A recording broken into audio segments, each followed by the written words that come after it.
O rap aqui é vaidade. O rap em Angola é vaidade, é ilusão, é estilo, é mentira, é falsidade. Mas por que que diz isso? Porque eu morei em países onde tem rappers que fazem rap mesmo, que vêm da alma. Eu conheço o MVB, eu conheço o Racionais MC. Eu cresci no Brooklyn, vivi no Brooklyn, vivi no Bronx. Aqui o rap é mais vender uma falsa percepção que você está preocupado com os pobres. Vou te dar um exemplo. O que o rap de intervenção social em Angola fazem? Eles descrevem a degradação social do miserável, né? Não tem água, não tem luz, não tem saneamento básico. Eu esperto, vou usar a miséria do miserável, vou escrever como uma música de intervenção social e eu vou vender para o miserável. Então o miserável compra a música dele, o problema dele para passar a ouvir. Enquanto o miserável entra na degradação social, eu como rap de intervenção social, ascendo socialmente. Mas isso não acontece o mesmo em outras paragens? Nos Estados Unidos, Brasil, não é a mesma coisa? Mas acontece, só que quando eles ganham dinheiro, eles dividem esse dinheiro com os projetos comunitários. Okay. Vou te dar um exemplo muito simples. Kid MC, MCK, Pucleva, Yannick. Vamos lá, vamos criar um movimento de libertação. Eles vão fazer turnê, vão ganhar dinheiro. Vamos abrir um banco popular, uma conta popular onde entra todo esse dinheiro. Vamos investir num líder revolucionário. E esse líder é que vai falar para despertar as pessoas, para que amanhã se transforme num projeto político. Quem vai financiar isso é o povo, a partir do invento que eles fazem. Eles não só estão a tirar do povo, mas também estão a dar de volta. O que eles dão de volta? Não dão nada. Eles não dão nada. Estás entendendo como funciona? É diferente. Lá, muitas vezes, eles apoiam líderes comunitários, líderes. Estás entendendo? Então, às vezes, aquele líder chega à presidência. Chegando à presidência, ele faz uma reforma, porque já que somos raps de intervenção social, claro que temos uma visão melhor ou diferente do governo. Mas o que a gente faz? A gente canta sobre pobreza e vende para os pobres. Enquanto o pobre senta a escutar, sem discernimento, acha que eu sou o grande revolucionário. O grande revolucionário não sou o revu. Então, eu sou alguém... O que se vê aqui em Angola é mais uma exploração da condição. Sim. Assim como a UNITA faz no parlamento, fala não tem água, não tem luz, ganham dinheiro no fim do mês, o rap de intervenção só faz diferente. Ele grava isso num CD e dá para você. Não tem água, não tem luz. Mas vê os rappers que ontem eram miseráveis, vivem aonde hoje? Estão bem, estão no luxo. Tem carro. E o povo que quanto lhe fez está grande? Não tem nada, nem pelo menos um líder que transmite uma mensagem, já que eles não têm tanto dinheiro para dividir com o povo, mas podem investir num jovem para conscientizar as massas, não é assim? Esse é um aspecto extremamente importante e isso é uma das razões que me levou a querer muito conversar contigo, porque eu sei que você consegue navegar em várias águas. Obrigado. Mas no que concerne os kuduristas, dá-me a impressão que parece que eles têm outro tipo de consciência. Digo consciência no que concerne, por exemplo, as questões sociais. Dá-me a impressão que eles são um pouco mais solidários, estão constantemente em grupo, a organizarem assim atividades de cariz solidário, quer dizer, tem uma veia um tanto quanto mais altruísta comparando com, por exemplo, o pessoal da comunidade hip-hop. Ou é simplesmente aqui uma impressão errada que eu tenho sobre eles? O problema é o quê? Eles não fazem isso de forma massiva. Eles fazem entre eles, quando morre um kudurista, eles se juntam para ir comprar um caixão e levar a comida para o óbito para aquele kudurista. Ou talvez quando um kudurista está com um problema de saúde, eles vão lá, se juntam e fazem. Mas também os kuduristas, eles produzem música de transgressão social. O que é uma... Porque existe música de intervenção social, existe música de transgressão social. Aquela futilidade e promiscuidade que eles colocam nas letras é que condiciona muitas crianças com o corpo crescido. Não terem a real percepção que aquilo retarda o desenvolvimento mental de um povo. Já que o kuduro é a música mais ouvida, deveria ter a mensagem que os rappers transmitem. Mas não é o que fazem. Então os kuduristas em Angola destroem mais a mente realmente dos angolanos do que os regimes que estão no poder há muito tempo. Porque eles podem não entender o Honesto Bartolomeu falando, mas vão entender um pai dizer cantando. Entendeu? E é muita futilidade. Vai arranjar problemas com o teu primo. Não, meu primo está errado. Ele também está errado. Ele tem que entender que o país não está bem, que o país tem que mudar. Ele, como um jovem, deveria pensar diferente. A minha família tem uma visão diferente, eu não posso concordar. É sobre pátria, não é sobre ele. É sobre para mim, todo aquele que traz uma mensagem para destruir a mente dos angolanos é antipatriótico. Não importa que seja, ainda que fosse minha mãe. Estamos aqui a ter essa conversa interessadíssima com o Mos Khalifa, Choumane Mos Khalifa. Eu custa muito chamá-lo simplesmente por Mos Khalifa, porque eu conheci por muito tempo, chamei-lhe de Choumane, depois tive que adaptar a minha mente, a juntar Choumane e Mos Khalifa. E falando aqui do Choumane e Mos Khalifa, também quero aqui que o Choumane nos diga, também nunca me disseste. Primeiro Choumane, depois Mos Khalifa. Por que Choumane? Esse nome, quer dizer, é um nome que surge só assim do nada, inspiraste-te em algo, é o nome mesmo daqui que os velhos deram-te. E depois também nos fala de Mos Khalifa. Certo. Primeiro é que quando você é jovem, Você quer ter apelido Yeah, e vai mudando constantemente. O nickname, né? Pronto, nickname. Não sou o único. Quase todos os jovens que entram no rap, Yeah. se o teu nome é Paulo, você não quer ser mais Paulo. Paulo é o que os pais te deram. Yeah. Você quer ser Tupac, né? Yeah. Mesmo Tupac, o nome Yeah, não é yeah. Tupac. Não é Tupac, Você é yeah, notório, yeah, tem yeah, outros yeah, nomes. tem outros nomes, Então a gente vai se real atribuir um nome Yeah. que a Que vai gente de encontra. encontro com- Pronto. Shumani vem da língua tupi-guarani, que significa guerreiro. Ok. Yeah, dos índios do Brasil. Ok. Então, Shumani é da língua tupi, significa guerreiro.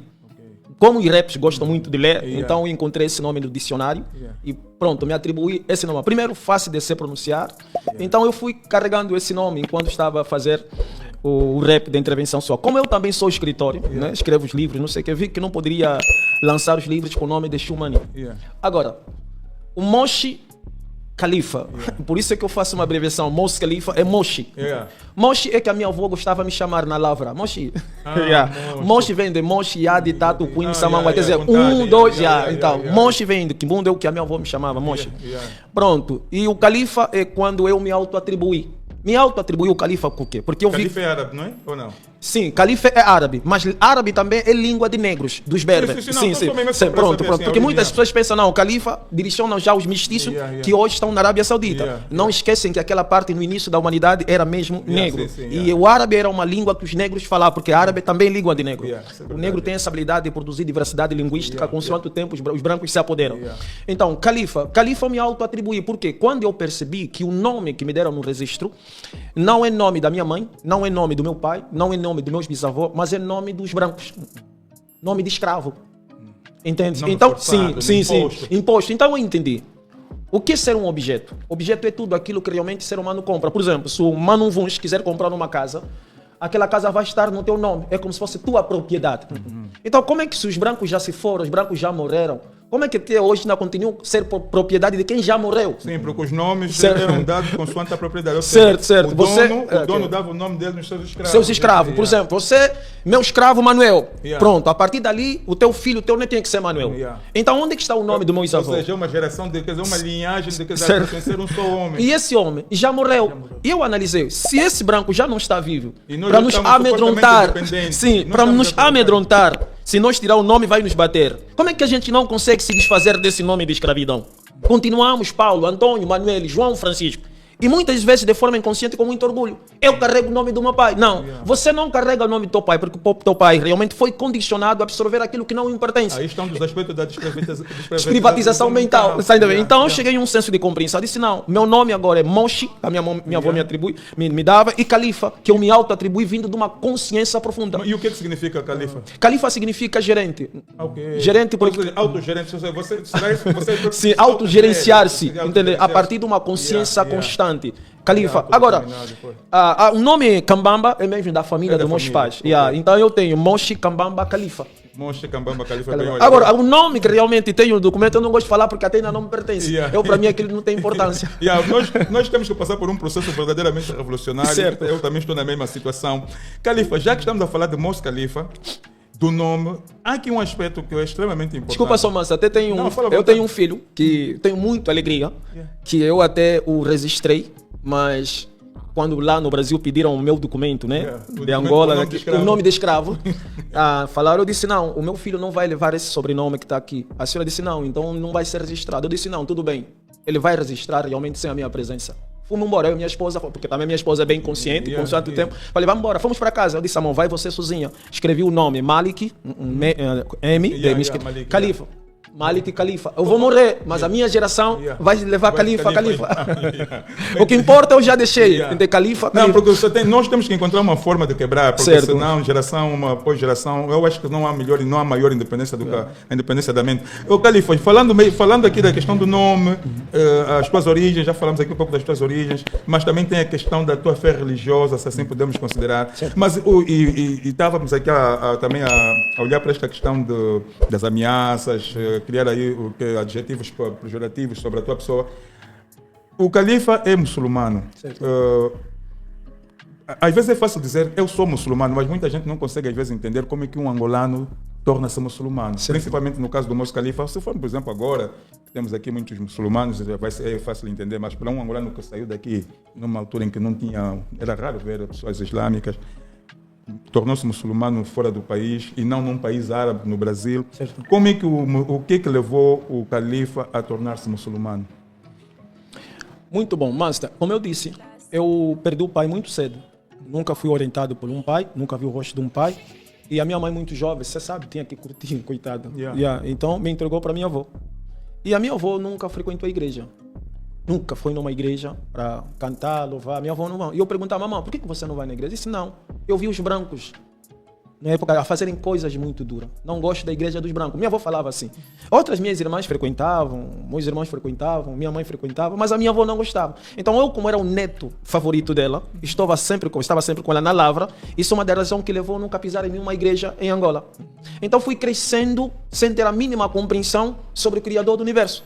Mas a minha avó tinha essa compreensão, que constantemente eu ouvia falar, ela dizer, Nganazami, Ngololoke, Ngasakitila, Nganazami. Então tinha a compreensão que a minha avó tinha entendimento sobre o Criador do Universo. Mas ela não queria saber nada das igrejas que os brancos deixaram aqui.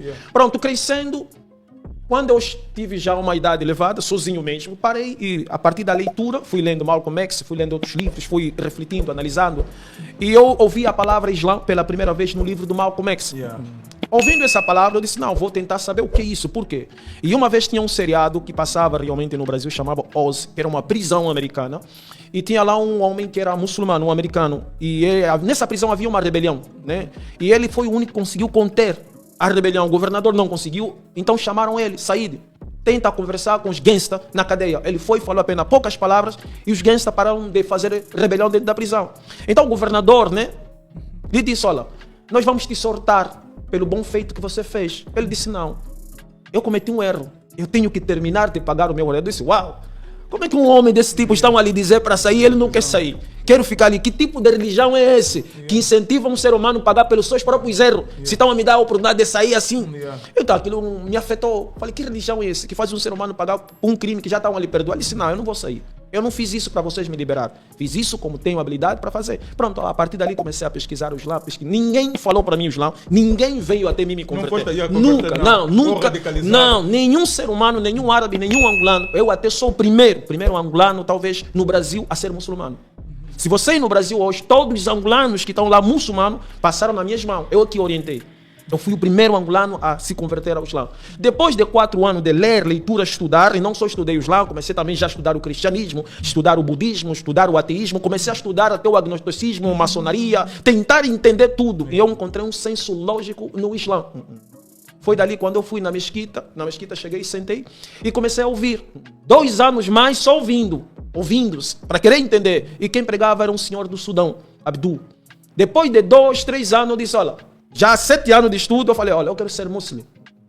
Ele disse, você já não é muçulmano, você está aqui 3 anos. Eu disse, não, eu ainda não fiz essa shahada. Shahada é uma espécie de batismo? Não, não é batismo. Shahada é você fazer uma afirmação que não vai venerar mais nenhum ser humano como se fosse divindade. Ah, mas eles não têm assim essa questão? Não tem. É só você dizer... Como é que tu te convertes assim? Não, é você dizer que eu presto testemunha que só existe um único Criador do Universo. Muhammad é servo, é profeta de Deus. Só. Okay. Só isso é que chama. Não é esse ritual, não é só isso. Não tem isso, não tem. É só mesmo essas palavras, porque. Mas é uma cerimônia que você fica. Não tem. Oh, não tem. Mas falas contigo mesmo ou falas. Não, você fala em frente do líder, sim, do líder. Ele vai te dizer, olha, vai fazer a shahada, faz. Tens consciência do que é o Islã? Estudou sobre o que é o Islã? Te faz essas perguntas. Tens a mínima noção do que é? Eu tenho. Se você não tiver, ele vai te falar, olha, tens que aprender um pouco, tens que ler um pouco, vai te dar uns livros para você ler, para poder entender sobre o que é aquilo. Só dali vai fazer shahada. Entende? É mais ou menos assim.